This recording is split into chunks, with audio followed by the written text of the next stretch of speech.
Hi, in this short video we're going to discuss how to enter close-ended questions that have non-mutually exclusive categories into an Excel spreadsheet. And I get this question every year for students doing capstone projects. So far in our examples we've been discussing close-ended questions where the respondent can only choose one item or one answer. But there are other closed-ended items where respondents can choose many items. So, many answers or many categories. So how do we enter those into Excel? Let me give you an example of such an item. Suppose that we're doing a community needs assessment and we have this item, right? In your opinion, which of the following social problems affects your community, right? Please check all that apply. Right now, by saying that, please check all that apply, you can get a situation where the respondent checks, any of these options, right? So violence and drugs, let's say, if they answer violence and drugs and poverty.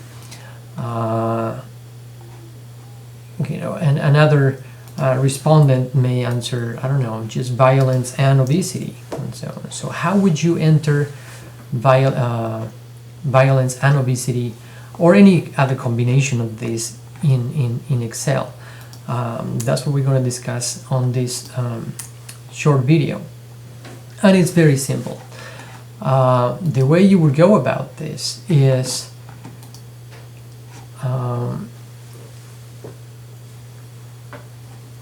creating a set of binary variables, right, where each of these binary variables correspond to a category in the original item, right?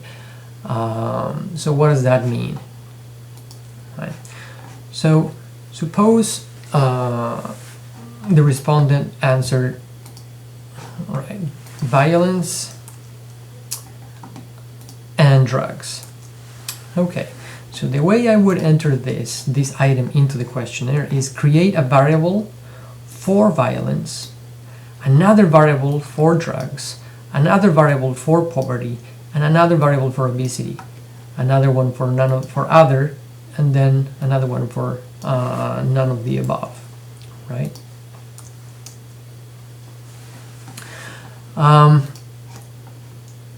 So this item will give me 1, 2, 3, 4, 5, 6 variables, minimum of 6 variables that are binary. If the respondent checked one, the variable for violence will take a 1. If the respondent checked drugs, then the variable for drugs will take a 1. If the respondent doesn't check in poverty, the value for the variable poverty would be 0, right? So that is how we would do that. We would create a variable, for example, called CP violence, right? Community problem violence. It takes the value 1 if the respondent checked on violence and 0 if the respondent did not, right? And so on. So how would this look like in Excel? This is what our code would look like, right, for that item. Let's go back to the item. Right? This was the original item, right? It is one question, right? One item in the survey, but it represents all of these variables, right? There's a variable for violence, right? The label for that is the respondent checked violence in the community problems item. Right? And the values this can take, 1 if it's checked and 0 or 2 if it's not checked. 1 if it's checked, 2 if it's not checked. I prefer 0. Let's put 0 if it wasn't checked. 1 if it's checked, 0 if it is not. Right? So this is what our data set would look like. Now, how would we enter that? Like we did before, right? This is the number of survey, these are the variables. This is the variable for CP violence, if it was checked or not, CP drug, CP obesity, poverty, other, none of the above. And then I am adding 1 for no answer, right? Because suppose the respondent doesn't check anything, right? Then we need a code for that. We need a code for that so that we can separate the respondents that did not check anything, right? Because we want to be able to compare out of those who responded to this item, how many checked violence, right? We're not interested in how many checked violence out of all the surveys that we distributed. We want to know what proportion checked violence out of those who answered the question. So it's good practice in this case to add a no answer, right? As we did before, it makes sense to validate this data so that we can so let's say if the respondent answered 1, we can have 1 check violence, has a 1. If the respondent didn't check on drugs, that would be a 0. If the respondent didn't check on obesity, that would be 0, and so on, right? If the respondent answered the question, then the no answer one would be a 0, right? And that is in our codebook as well, right? No answer. Respondent left all categories empty. 1 for yes, if all of them are empty. 0 for no. No means they answer at least 1. So let's go and validate these responses. Let's say that let's tell Excel that they can only take the value 1 or 0. And to do that, remember, we go to Data, Validate. No, we want only values that come from a list that we're going to tell Excel about. In this case, I have a data validation page here where I put 1 equals yes, 0 equals no. So those cells can only take these two values, 0 or 1.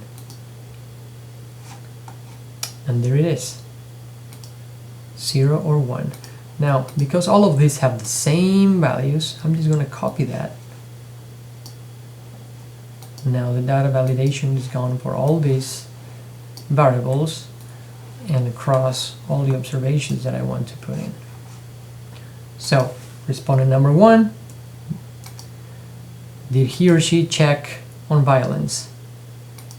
If he did or she did, then it's a 1. Now, respondent 1, did you check on drugs? If no, then a 0. Obesity, did they check it or not? Yes, they did, then you get a 1. Poverty, maybe not. Other, if they ask on another or not. Well, if they checked on none of the above, right, then this all should be zeros. So in this case, it's 0. And then no answer should be 0 as well because they did answer that question. Respondent number 2 maybe did not check violence. Let's say did not check drugs. And let's say didn't check obesity.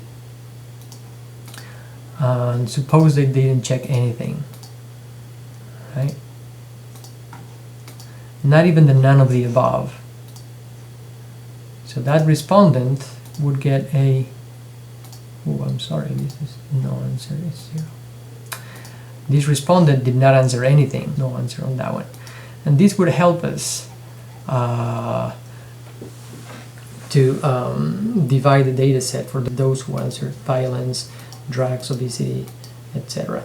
So, to summarize, when you have these types of items where you tell the respondent to check all that apply, you will have as many variables as you have categories.